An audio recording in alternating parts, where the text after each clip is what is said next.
रहीला की भली जो परसे चित लाए।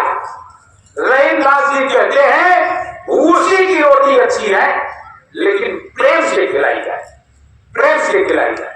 अगर अहंकार है, घमंड है, पाखंड है, तृष्णा है, ईर्ष्या है और उस समय आप एक तरफ लड़ाई कर जा रही है और दूसरी तरफ से रोटी।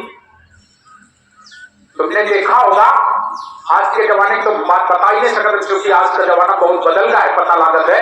लेकिन एक जमाना रहा है कि हमारी माताओं बहनों को घर में डांट पड़ती, फटकार पड़ती तो चुप कर बिचारी जाती। लेकिन जब शाम के पति देवता जब उनके खान आवे तो थाली परसे और वे कौरा नहीं खान पावे, एक कौरा मुंह मनाई जान पावे। अब रोटी परसी, दाल परसी, चावल परसी और ऊपर से कुछ और परस रही है। वापस दे दी लड़ाई सुना तो कि नहीं? अपनी बहनी का समझा ले या बहु बदमाशी करता है यही बताता रहे उसका। अपनी अम्मा का समझा ले तुम्हारा अम्मा ऐसे काट रहे और वो बेचारे रोटी खाए नहीं। अब एक कौरा मुंह मनाई का और लड़ाई परस नहीं है, रोटी अलग गली घरे लड़ाई शुरू हुई है। होता है कि ना? अब आज तो हुई नहीं करिए काहे। आज जब भैया पहले तुम खा लेती हो बाद में पति खैया तो काहे का लड़ी है यार। अब तो लड़ाई वाली बातें खत्म हो गए। आज तो हमारी बात बहन बेटियां पहले खा लेती हैं बाद में, लड़ाई वाला काम है नहीं। तुम पहले खा ली हो और तुम्हें खाए मन हो तो खाओ, ना खाए तो बैठ जाओ, खा ले देगा। कैसा जमाना आ गया है प्रिय सज्जनों। इसलिए भोजन पीता है। रहीमदास जी कह रहे हैं रहीमन रहीला की भली जो परसे चितलाए। नमक रोटी खिलाना लेकिन प्यार से खिलाना। अगर रोटी खिलाते समय लड़ाई कर रहे हो, इधर उधर की बातें कर रहे हो, कोई मतलब नहीं है। रहीमन रहीला की भली जो परसे चितलाए और परसत मन मैला करे सो मैदा जल जाए। मैदा की रोटी है और परसे में मन मैला है। हाले महाराज कहां धरिए तुम्हें ऐसी, इतना बढ़िया बढ़िया खवा रहे खा ले और दोबारा न मिली। कैसे ना लोग याद रखना उनका खिलाया पिलाया सब देखा। हमेशा भोजन खिलाओ और हाथ जोड़ के रहिएगा।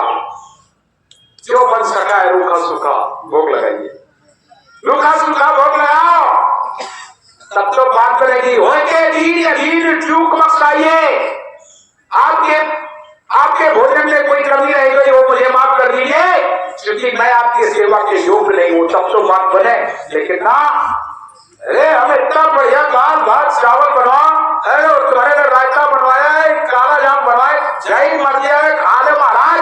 और आज तो पूछे वाला को नहीं। आज तो बारात जब आवत है वो पूछत है भैया खायो, लाला खायो, को पूछा वाला है। अरे लगो है काका तुम लोग बफर, वो बफर नहीं है, वो आए कुकुर भोज। तुम लोग कुकुर भोज देखे हो? जब हमारे गांव में कोनो बैल भैंसा मर जाए तो हम बाहर भिजवा दी जाता है। तो गांव के सवरे कुत्ता बन जाता है और जौन जबरदस्त कुत्ता हो तो वो सब का भला होता है और वो अपना खाता है और फिर मैं कोनो पीछे जाता तो फिर भाव के उन्हें भगा दे।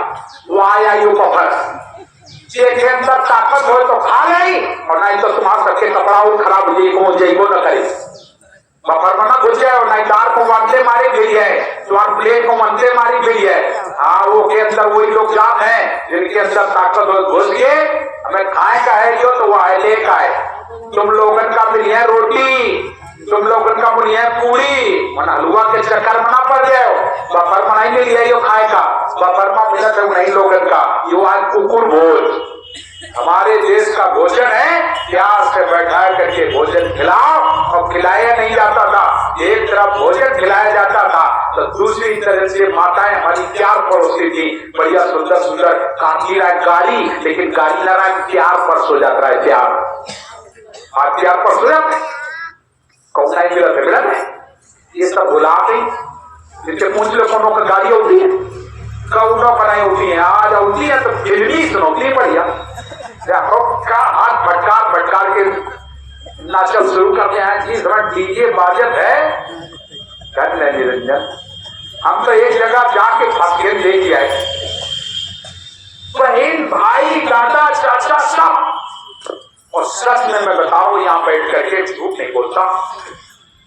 एक तो तीन बिटिया, एक बिटिया तो वहां बिल्कुल अर्धनग्न। रामदास साहब में था हमारे, जैसे देखो उनको देख लो, और उनके पापा, उनकी मम्मी, अरे वाह, मां बिटिया देख लो कितनी नीक लागत, अर्धनग्न, सब कुछ ना। और आज सबसे पहले डीजे पर नाचे, कौनो नहीं, वो डीजे भी जावा, डीजे पर दिखाई पड़े नाचे, और हम सब जन बैठे, और आगे हमें बैठा दी और नाच कोई और समस्या आगे वाली कुर्सी में हम बैठे। रामदास जी पास में है, ये तो टाले का है, तो बैठे नहीं भाई, साहे बैठे, कैसे बैठा, तो ये हमारे टाले, इनका बुलाओ, उनको देख लो जो आई कलियो, हम तो नहीं कमाते को, लेकिन एक दिन देख लिया जो कलियो कैसा है, जो टेलीविजन में कपड़े पहने हुए बेटियां दिखाई जाती है, बिल्कुल वही अर्धनग्न कपड़े पहने, बढ़िया छोटा बार, उनको काली से महाकाली आया है, महाकाली पूरा कलिया कपड़ा पहने, पूरे कलिया कपड़ा, छोटा बाल, अरे और यह बढ़िया सुंदर बिटिया गोर पियर थी, और तुम्हें बतावन नाचे, अरे ने कहो कहा बतावन, हमने कहा ऐसी तो हमारे बुजुर्गों के सामने वैश्या भी नहीं नाचती थी, वैश्या कम से कम अपने कपड़े तो मजबूत पहनती थी। क्यों भाई, आप लोगों के यहाँ वैश्याएं नाची होगी, तो वैश्याओं कभी उनके तन को तुमने देखा क्या, बदन को देखा? कभी भी वैश्या के तन बदन को कोई देख नहीं पाता था, ऐसी वैश्या नाची थी। और आज ये समय आ गया है, धन निर्धन तुम्हारा दरवाजा, तनिक न न्याय विचार, कोई न्याय विचार नहीं रह गया। ये क्या समय आ गया है, ये क्या, इसलिए नहीं कहते जिनके दया धर्म नहीं करते, मुखड़ा क्या देखे धर्म में। और आगे आखिरी वाली कली में क्या कहा है, कहने का कहा है, उल्टा पेट लपेटा और मारे, और तेल जो है जुल्फन में, और ये क्या लड़ेंगे रण में, ऐसे कहते हैं ना, ऐठा पाक लपेटा धुल पगड़ी, और तेल चुए जुल्फन में, और कहें कबीर सुनो भाई साधु, ये क्या लड़े रण में, ये रण में क्या लड़ेंगे, ये लोग रण में लड़ने वाले हैं? अरे रण में लड़ने वाले कोई लोग होते हैं। हम बता रहे हैं आज के, जब हरिद्वार का कुछ अभी वाला पड़ा था, तो हमारी माता जी साथ में हमारे कहीं, ये नहीं, शुरू में शायद कोई 95-96 में पड़ा था, 96 में शायद 96-97 में होगा, इतना याद नहीं, उसमें पड़ा था हरिद्वार का कुंभ। और जब हरिद्वार का कुंभ पड़ा,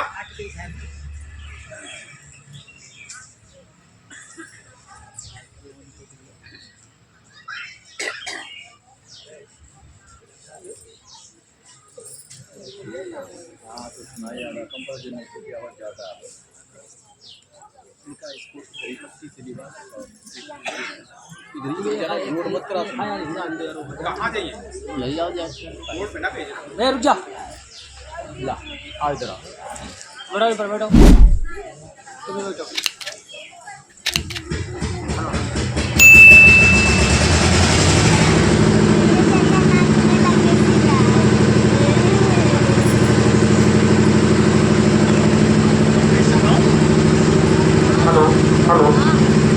उस समय की एक बात मुझे याद है, कुंभ का जब मेला था, तो मेरे साथ में माता जी गई,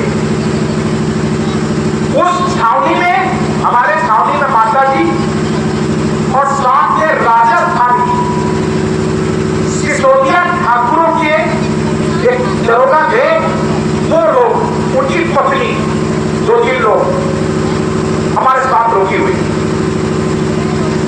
माता जी ने देखा, और एक दिन कहीं नहीं, माता जी तुम लोग कई कपड़ा पहुंची हो, बड़ा बाधे और जबरदस्त, तो वो सिसोदिया ठाकुर जी, हम वहीं मौके पे, माता जी से बोली, अम्मा, हमारी माता जी को भी अपना ही कहती, क्योंकि सब लोग माता जी कहते थे, वो भी बोले, माता जी हम चक्राणी है, चक्राणी, हमारे कपड़े को अगर कोई मर्द खोल ले, अगर कोई मर्द खोल ले, तो हम उसे मर्द समाए, हमारे कपड़े को कोई मर्द नहीं खोल सकता है। ये सिसोदिया ठाकुर को घर की थी वो महिला, उसने कपड़े जो पहन रखे थे, जैसे ऐसा कोई मर्द नहीं जो मेरे कपड़े खोल दे। जरा सोचो, एक वो महिला थी, और एक हमारी आज बेटियां है, तो अर्धनग्न घूम रही है, नाच रही है, और बाप माता जी बड़े खुश जिसके जीवन में तपस्या नहीं आएगी। हमारे यहाँ बैराइज साहब बताते थे, एक मेला लगता है आपके इधर, क्या बोलते हैं, लाला भगत का। लाला भगत के एक मेले में रानी साहिबा गई मेला में, और मेले में तो रखाएंगे भीतर रखवाए था बिका, और मेला में घूमन गई, और जब घूमन गए थे पहलवान, वहां कुर्सियां भी होती थी उस जमाने, पहलवान, और पहलवान ने माता जी वो जो जानी रानी घूम रही थी, अब वो पहलवान का बदमाशी चूक है, और उसने उनके स्तर पर हाथ रख दिया, स्तर पर हाथ रख दिया। उस रानी ने उस पहलवान का हाथ पकड़ लिया एक हाथ से, और हाथ पकड़ लिया, नाचे नाचे घूमत रहो पहलवान, लेकिन पहलवान ने हाथ नहीं छुड़ा पाया। सारे लोग इकट्ठा हो गए, पूछा उससे तो कौन हो? उसने बताया मैं पहलवान हूं। सारे लोग जान गए तो लपड़दारी ना है। रानी जी पकड़ के हाथ खड़ी की, तब उसने पूछा सबके सामने, एक बात बताओ, मेरे स्तर पर दो लोगों का अधिकार है, मेरे स्तर पर हाथ रखने का दो का अधिकार है, एक मेरा पति और एक मेरा बेटा। अब जल्दी बता, तू दो में से कौन है? तू दो में से कौन है ये बता। आखिरकार पहलवान जानेगा कि पति अब कहीं नहीं सका, जब हाथ नहीं जुटा पाई है तो पति कैसे बचे पे। आखिरकार सबके सामने हाथ जोड़ के बोली, माता जी मुझे बेटा समझ के माफ कर दे। याद रखेगा प्रिय सुनो, ऐसी महिलाएं हमारे देश में हुआ करती थी, और आज कैसी महिलाएं होती हैं। ये लाला भगत की बात मैं बता रहा हूं, ये कैसा समय आ गया है प्रिय सज्जनों। इसलिए मैं आप लोगों से निवेदन करता हूं कि आगे साहब हमारे बता रहे हैं, कहते हैं मद्यपान रति का त्याग करना, छठ खोले, संत जनों को भोजन खिलाए, बड़े प्रीत से, जब भी भोजन खिलाना हो प्रेम से खिलाओ, आधी रोटी देना लेकिन प्यार से खिलाना, भोजन में कभी विवाद नहीं होना चाहिए, और क्रोध और गुस्से में भोजन नहीं परोसना है। अरे भोजन के समय कम से कम माताओं को मां का स्थान बना देना चाहिए, भले ही तुम पत्नी हो लेकिन भोजन परोसते समय तुम मां हो जाती हो, मां जैसा व्यवहार होना चाहिए। तो आगे साथ कहते हैं प्रेम से, अगर प्रेम से भोजन खिलाते हो तो प्लीज के सिवाय सुख हो जगत में, अगर भोजन खिलाते हो तो प्लीज से भोजन खिलाओ, ये सुख हो जगत में, मरे परम पद पावे, मरने के बाद परम पद की भी प्राप्ति होती है। मौनी वचन जुगल से बोले, वेद पढ़ना जरूर, वेद पढ़ो, साफ मना नहीं कर रहे, वेद पढ़ना जरूर है, लेकिन जैसे 4, 6, 18, 9 पर खोया मूल ईश्वर जाने बिना जो पक्षी चंडोल, 4 वेद 6, 7, 18 पुराण को पढ़ करके, और अगर मूल ईश्वर को नहीं पहचान पाए तो क्या मतलब हुआ वेद पढ़ने का। इसलिए गीता में बहुत सुंदर श्लोक लिखा गया है। गीता में क्या कहा गया है, यथा खरस चंदन भार वाहे, जैसे गधे के ऊपर हम लोग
दोनों एक समान होते हैं। इसलिए दया फिर सिद्ध कसाई, अगर कितना बड़ा भी सिद्ध है उसके जीवन में दया नहीं है तो कसाई है।